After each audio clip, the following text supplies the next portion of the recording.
Having just spent the last couple days at the inaugural Tennessee Collision Repairs Association Music City Conference in one of my favorite cities, Nashville, and sitting through several timely educational sessions presented by collision industry leaders like Mike Anderson, Dave Luer, and several others, as well as getting a chance to present my own cost of contamination overview, I had the opportunity to cap off that two-day event with an open mic discussion panel in a packed room that was very educational, eye-opening, and inspiring. Now, usually these inspiring experiences are not only awesome opportunities for me to extend my own knowledge about our industry, but it also fuels my desire to share what I've learned with all of you, and hopefully inspire you to expand your own education regardless of what you do for a living.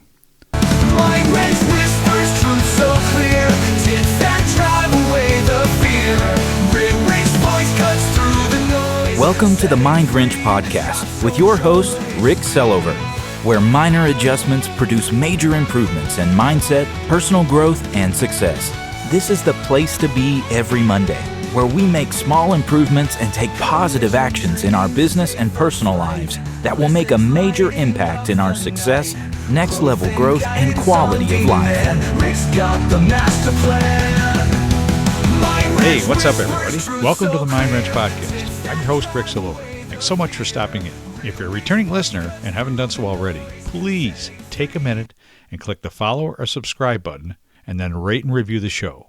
When you rate and review the show, the algorithms for Apple, Spotify, Google Podcasts, iHeartRadio, Amazon Music, and all the other platforms will see that it's valuable and show it to more people that have never seen it before. And hopefully it can help them too. I would really appreciate your help sharing this word with your friends and family as well. And if you're a brand new listener, welcome. I hope you find something of value here that helps you in your personal or professional life as well. Please make sure to click the subscribe or follow button so you never miss another episode. If you've been listening to the show for a while, or been on the receiving end of my daily quote of the day emails, or maybe just catch my posts on Facebook or LinkedIn, you know I'm all about the quotes, right? If you'd like to start receiving my quote of the day emails, there's a link in the show notes to sign up. It's free and you can unsubscribe at any time. Having just spent the last couple days at the inaugural Tennessee Collision Repairs Association Music City Conference in one of my favorite cities, Nashville, and sitting through several timely educational sessions presented by collision industry leaders like Mike Anderson, Dave Luer, and several others, as well as getting a chance to present my own cost of contamination overview, I had the opportunity to cap off that two-day event with an open mic discussion panel in a packed room that was very educational, eye-opening, and inspiring. Now, usually these inspiring experiences are not only awesome opportunities for me to extend my own knowledge about our industry, but it also fuels my desire to share what I've learned with all of you, and hopefully inspire you to expand your own education regardless of what you do for a living. This week, I wanted to reshare a message from a couple years ago that spoke to that exact topic, and quite honestly, it's a message that needs to be heard again. So let's go way back to early 2023 in episode 117 and really let this message sink in.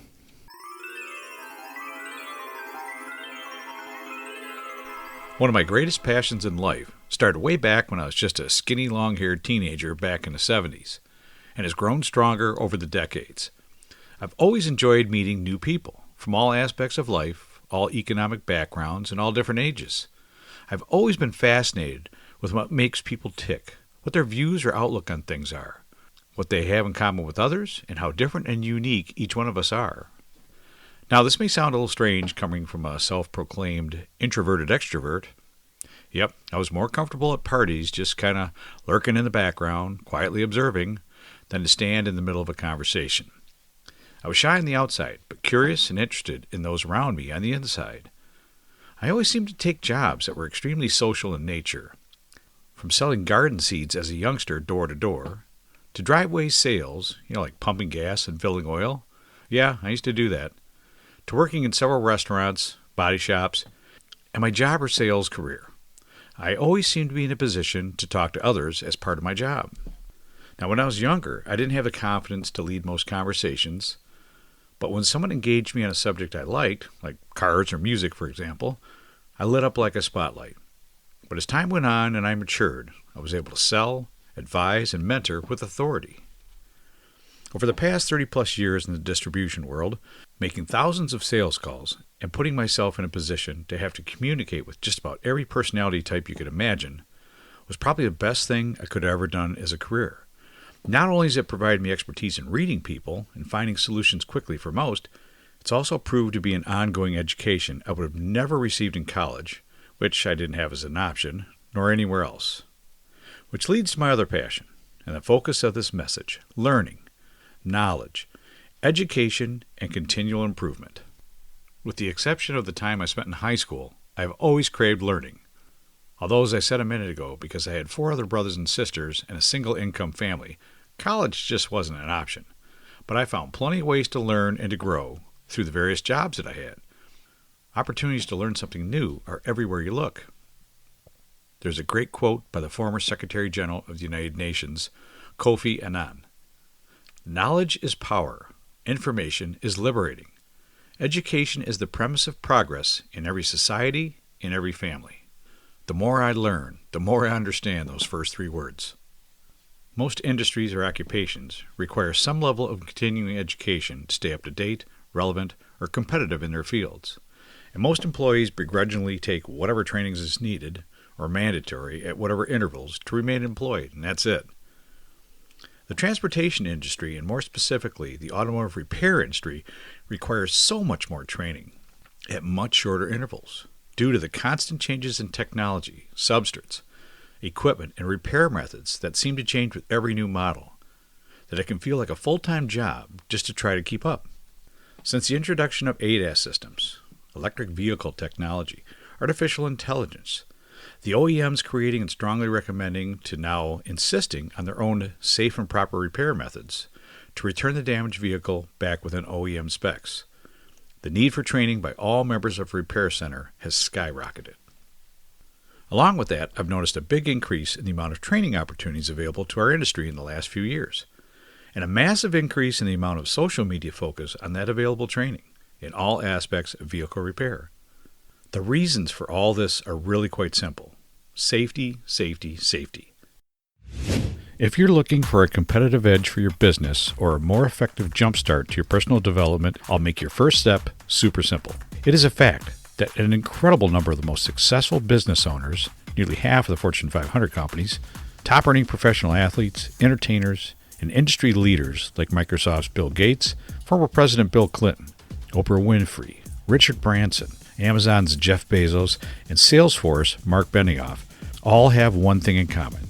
They all have at least one coach, and some have several, that they work with on a consistent basis.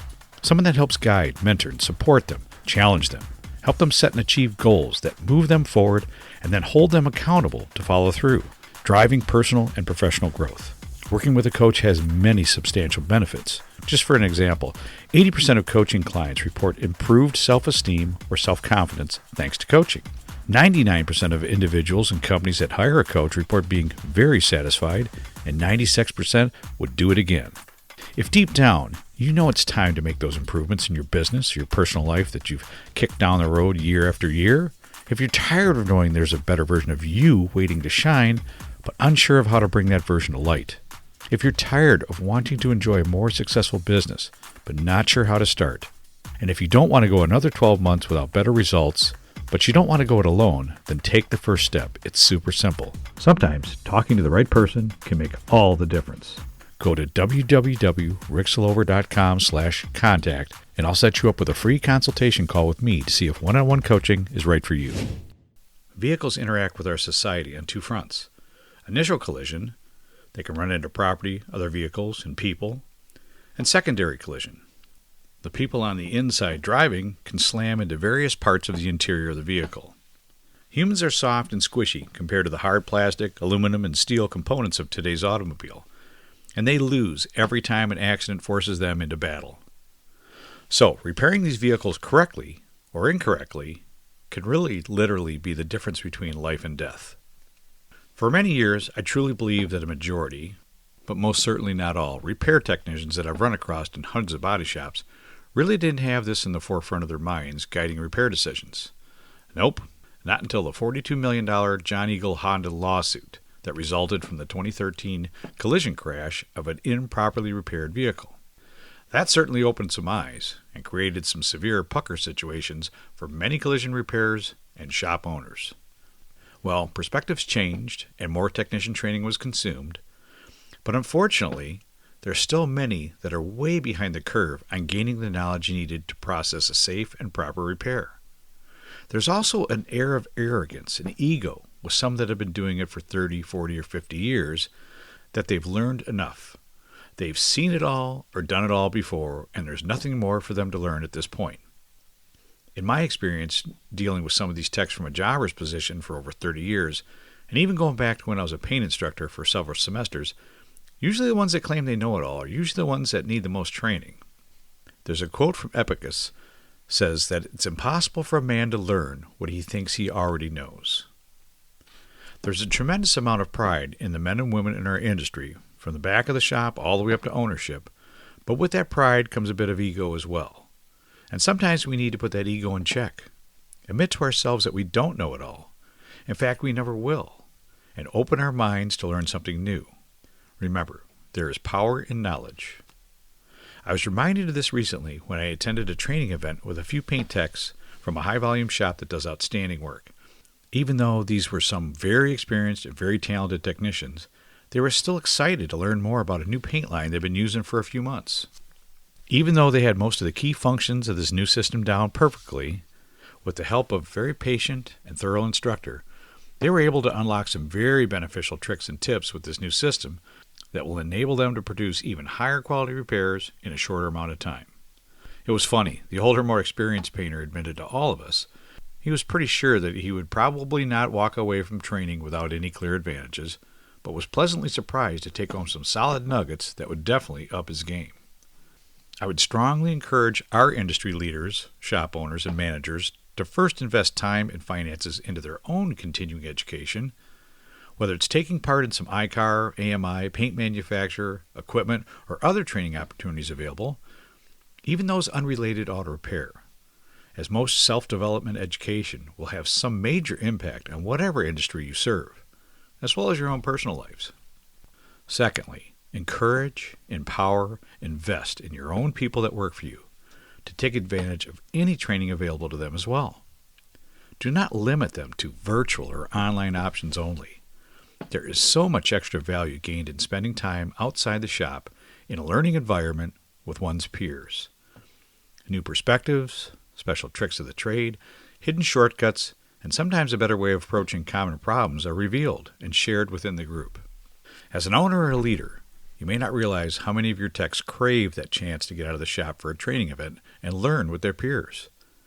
The classroom setting, time spent on the floor with instructors, and especially the lunches or dinners out spent with others in the industry can reinvigorate their passion for what they do and have them all fired up to put their new learnings into action at your shop.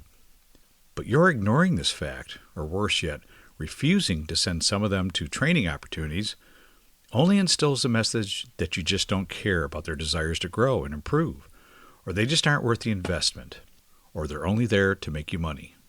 This negative mindset and working atmosphere won't inspire or drive performance. It will only serve to inspire that desire to find someplace else to park their toolbox. In my career as a paint tech, I've worked at many places that did not value training, and a few shops that did. And I remember how both felt to me. In my last 30-plus years as a distributor, I've had the privilege of not only being able to attend training and continued education events, product trainings, self-development seminars, live speaking events, and conferences, but I've also had the extreme pleasure and honor of attending many of these with my customers, as well as my peers. For those of you that know me well, I'm big on quotes, right? In fact, I've been sending out a quote of the day for over a decade. Every weekday, sending out something that may inspire, motivate, or give you a positive lens to look through. If you want to join that list, just click on the link in the show notes to join. But I wanted to wrap this up with a couple quotes I really love about this message. Henry Ford had said, "Anybody that stops learning is old, whether at 20 or 80. Anyone who keeps learning is young." Ben Franklin said this, "Without continual growth and progress, such words as improvement, achievement, and success have no meaning." And the great B.B. King once quoted, The beautiful thing about learning is that no one can take it away from you. So do yourself a favor. Do your business a favor. In fact, do the whole world a favor. Keep learning, keep growing, and set an example for those that look up to you.